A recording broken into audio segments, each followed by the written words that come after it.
To ask you, you've been criticized a little bit for putting your district first, which is odd. You know, you're touring the district and all that stuff.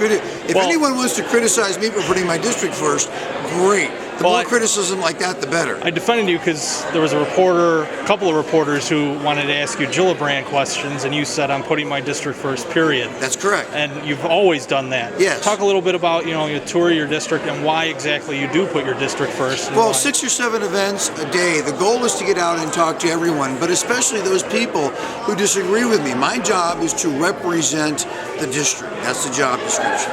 You can't do that unless you get out and meet folks and hear from them.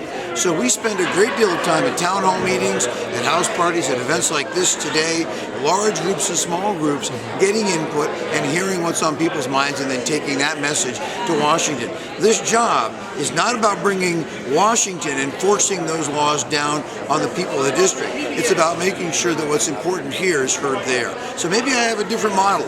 I kind of thought it's what was supposed to be going on. I agree with you. I also wanted to talk to you about North Korea. I know that you stress the importance of that. A lot's been going on there, long range, short range. Talk about why that's important to us. Well, absolutely. And not only is it critical to us, and it is a very, very important issue, it's also very, very important to our allies, Japan, Australia, South Korea. And, I might add, the country that perhaps has the biggest stake in this is China. And they are going to be the fulcrum. Now, I'll tell you, the House of Representatives does not play large in these issues, but it's important that all Americans understand what's at stake. So, for the past 8 years, the policies of the previous administration has now realized a fully nuclear-armed North Korea.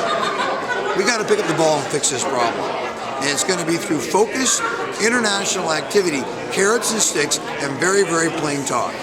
The leadership of North Korea must understand there are consequences for their actions.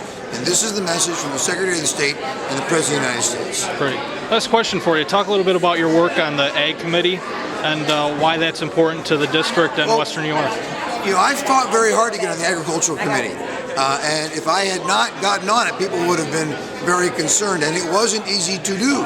For quite a while, I was the only member of the entire New York delegation on agriculture. It is a critical part of our economy. In fact, I actually often say that we can grow our way out of this recession. Organic, locally sustainable foods, largest concentration of those kinds of farms in the United States, in New York. Whether it's our hundreds of wineries or our thousands of family farms, that's a big focus of mine. Great.